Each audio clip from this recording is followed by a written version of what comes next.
Hey guys, I am going to double check the group, but this is Ashley Patrick. I am the nutrition and wellness coach for the Educators First group.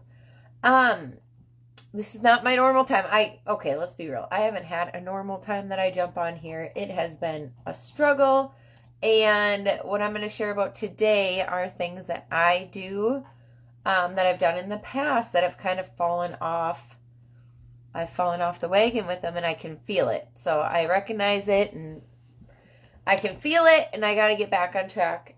So what we're going to talk about today is 4 things to do for a healthier relationship with yourself.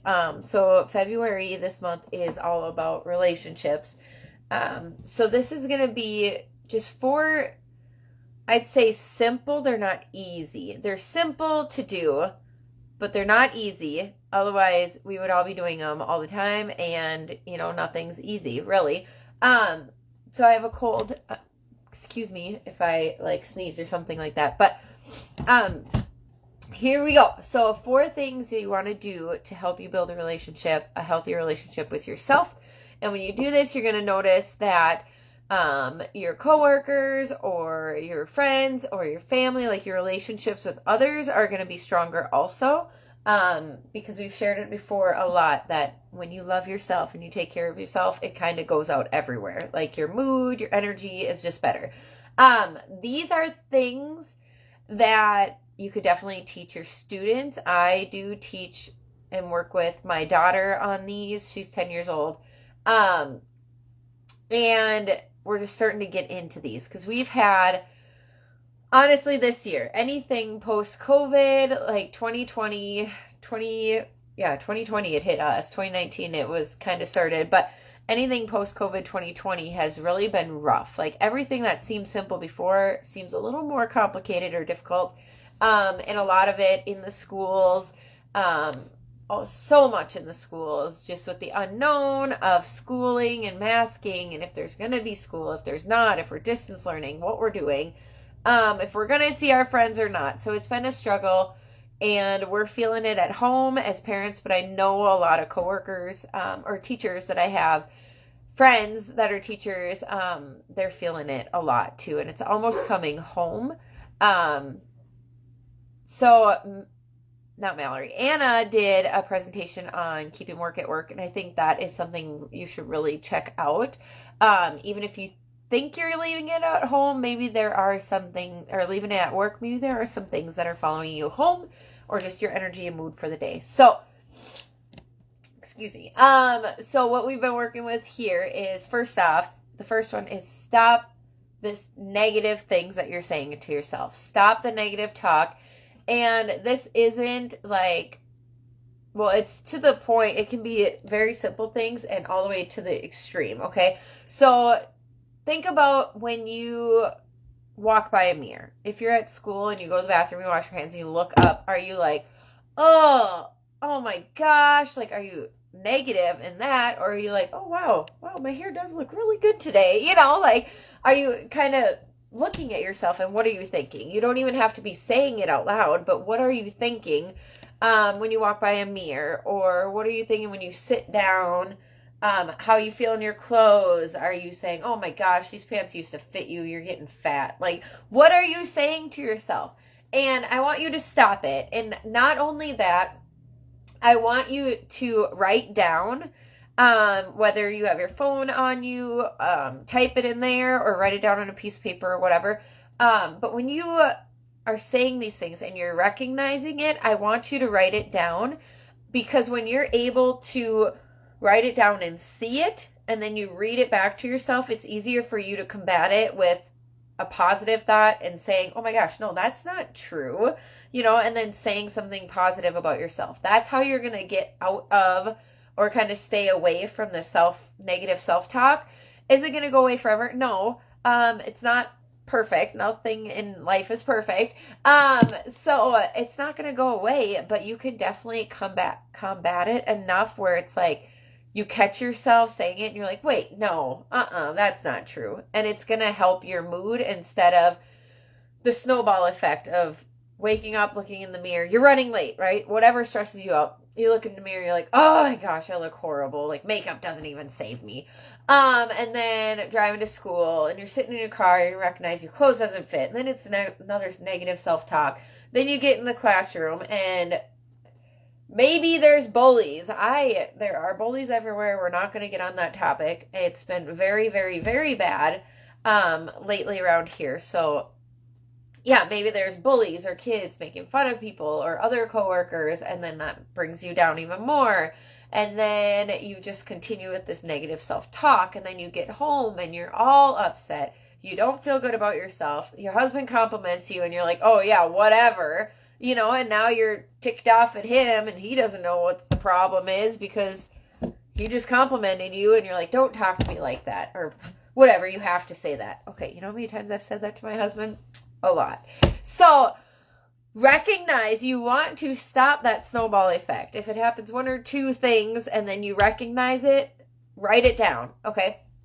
The second thing, stop saying I'll start again Monday, or stop setting expectations on yourself and not following through with them. Okay, so a lot of people that I coach is Monday, for some reason, they're going to start everything, all their healthy habits on Monday. If they fail and have a cheat meal or something on Tuesday, they're like, oh, I'll start again Monday, like 6 days later. So what you're doing when you are doing that, and even if it's like, oh, I'll get this paper done at this time, or this to-do list, I'll have this done by this date, and then if you don't follow through with it, you are telling yourself that no matter what you say, you're probably not going to do it, and you're letting yourself down, which may not seem bad to you, but really it's hurting your relationship with yourself because you're losing the belief in yourself. Even if it's, I'll get the laundry done, and then you don't do it, every time you look at that laundry, you'll be like, oh, I knew I wouldn't do it. I'm a failure. Like, it just goes negative again, okay? So stop telling yourself something and not following through on the promises. It's actually telling yourself that what you have in mind is not valuable, and it hurts your relationship, and that you're not worthy. You lose belief in yourself, and you're breaking promises with yourself. So when you set a goal, or when you do something like that, when you're saying, instead of I'll start again Monday, when you set a goal or you have a to-do list you want to get done, my tip is to ask somebody, maybe it's your kids, your spouse, friends, people in your life, to hold you accountable, because not only are you making a promise to yourself, but you're sharing it with somebody else. And it's easier for us to let ourselves down than for us to let somebody else down. Even if it doesn't really affect their day to day. Like if I told my husband I'm going to do the laundry and it'll be done by the time he gets home tomorrow or today after work, he'll be like, oh, cool. Like my underwear will be in my drawer. Sweet. If they're not there, it's not the end of the world for him, right? But when I look at the time and I'm like, oh my gosh, he's going to be here at 3:00. Like, I need to do this. Hurry up. I don't want to let him down because I said his underwear are going to be in his drawer. No, but it's like you're setting a promise to them. You don't want to let somebody else down. It's so easy to let ourselves down. So ask somebody in your life to be your accountability partner, or just share it with them with the timeline so that it kind of kicks your butt into gear. The third thing is recognize how you truly feel inside. So, especially with the time these days that we're living, the things that are going on, I'm not going to get into politics or anything like that, but it's no matter where you fall, either left side, right side, or smack dab in the middle, like most people probably are, it does not matter, to the point that we're all feeling off, like where life is difficult or a little more stressful, or the unknown is a little more stressful. Maybe you're in conversations, or you're part of meetings, or you're doing something that you don't believe in, whether it's wearing a mask or not. Maybe you're not going to hang out with somebody because they don't wear a mask, or they don't have the vaccine, or they do have the vaccine, or whatever it is, right? So recognize how you truly feel inside, because when people ask us, or, someone's like, oh, how are you doing? How's school going? you're probably quick to be like, oh, it's fine, you know, 'tis the season, or whatever. COVID is what it is. When you're just throwing it off, maybe to them you just want to say, I'm fine. But deep down, I want you to recognize how you truly feel. You don't need to open up to everybody and be like, you know what? This year sucks. Like, you really could, okay? But I want you to be open with yourself. Like, recognize how you truly feel. Are you feeling overwhelmed? Are you truly stressed? Are you defeated, depressed? Do you feel not worthy? Are you bringing it home and taking out on your family? Different things like that. Like, I want you to recognize where you really, truly are.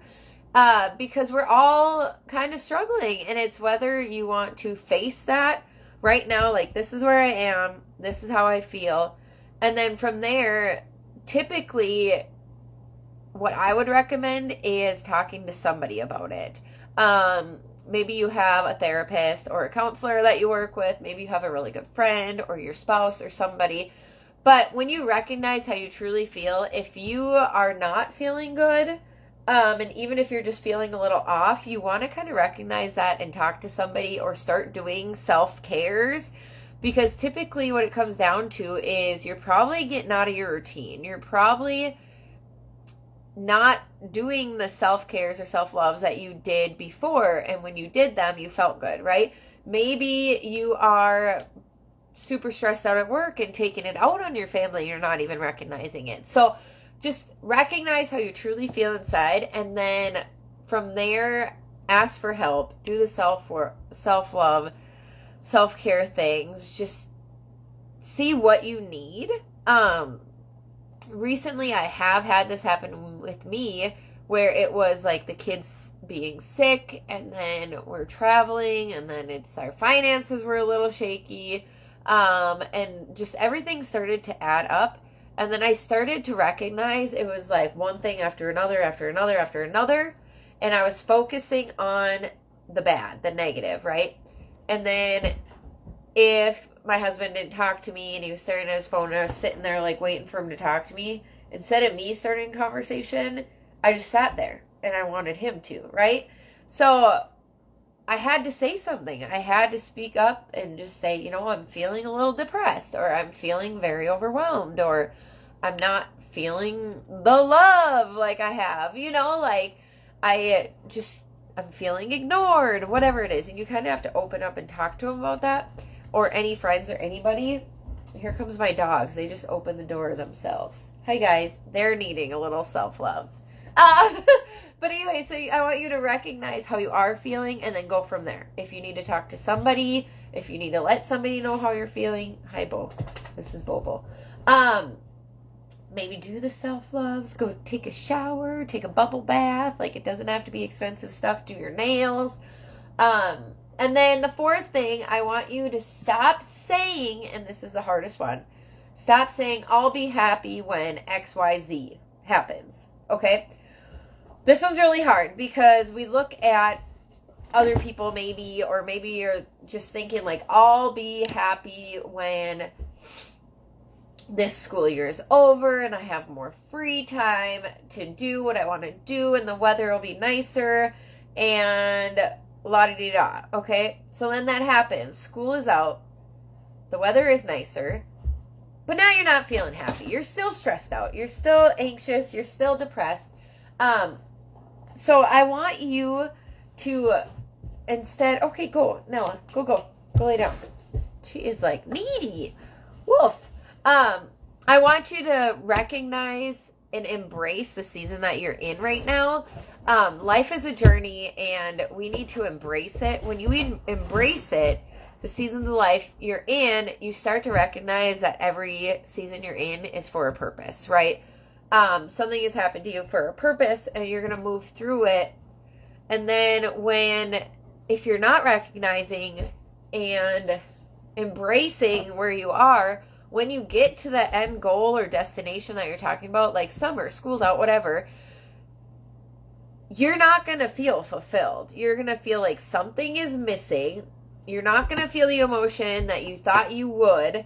and you told your mind you were going to feel, and then you start to doubt yourself. You start to doubt your happiness, if you'll ever be happy.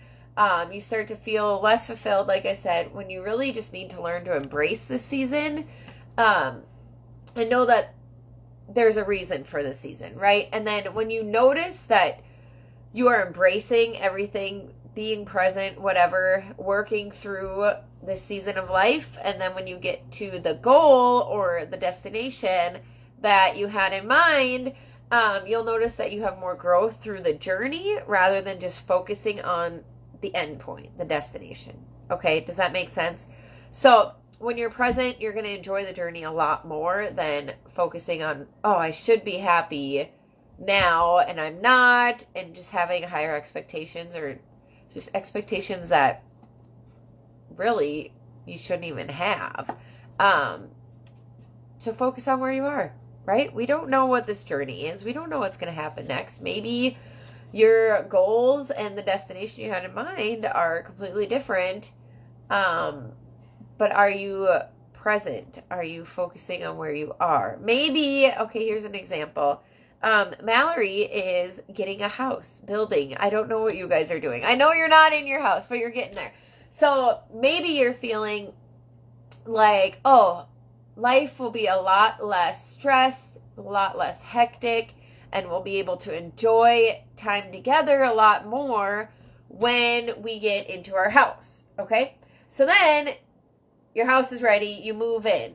But guess what? There are boxes everywhere. You've been living out of boxes. Life is chaotic. The kids are just trying to figure this out. Everyone's trying to figure it out, right? And then you're there. You're in your house, but you're still feeling stressed out. Life is still hectic. You know, you're not able to enjoy as much, or you aren't, because you were focusing on, oh, I'll feel better when I get there. Well, now you're there and you're not feeling better, right? So instead of focusing on life will be better when blah, blah, blah happens, focus on now. What are you enjoying in life? What are some positives? What part of your journey are unexpected, but you're making the best of it? Like, what is happening? That's when you're going to grow through your journey and not just be focused on the end and then feel unfulfilled and feel like you let yourself down and that you're just doubting yourself. We don't want that either. So that's the 4 things I have for you. They are: stop with the negative talk, stop saying I'll start again Monday or making empty promises, recognize how you truly feel inside, Bobo, and stop saying I'll be happy when XYZ happens. So, all right, these dogs need a little love. They're barking at somebody. Bo! Yeah, he heard something. So, have a good weekend. You guys, if you have any questions, definitely reach out. I'm here for you. Mallory's here for you, and Anna, and all the other ladies that are jumping in and coaching. So, let us know if you need anything. Have a good weekend.